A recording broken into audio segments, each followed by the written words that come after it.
శ్రీమాత్రే నమః. చాలామందికి కుంభమేళకు వెళ్ళి నదీ స్నాన పుణ్యం కలిగించుకుందామని చాలామందికి కుతూహలంగా తపనగా ఉంటారు. కానీ వారికి వెళ్దామనుకున్న అవకాశము రాదు, సందర్భము రాదు, వెళ్ళడానికి అవకాశము ఉండదు.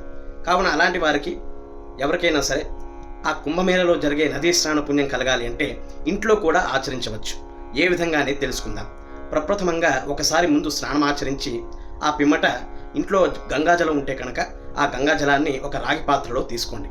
గంగాజలం లేనివారు కొద్దిగా స్వచ్ఛమైన నీరు తీసుకొని అందులో కొద్దిగా పసుపు వేసుకోండి. ఆ యొక్క గంగాజలాన్ని చేతిలో పట్టుకొని ఆ సప్త నదులు అందరినీ కూడా, నదీమతులందరినీ కూడా మనస్సులో స్మరించుకోండి. ఏ విధంగా?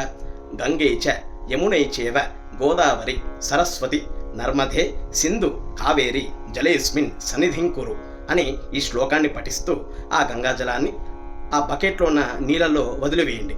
అలాగే అమ్మవారిని ఏమని కోరుకుంటారు? అమ్మా, మాకు ఇహలోకంలోనే సౌఖ్యాన్ని కలిగించి పరలోకంలో సద్గతి ప్రసాదించు అని వేడుకోవాలి. ఎప్పుడు కూడా కోరికతో ఆచరించే పూజ దాని ఫలితము ఉండదు. కావున భగవంతుని ఏం కోరుకోవాలి?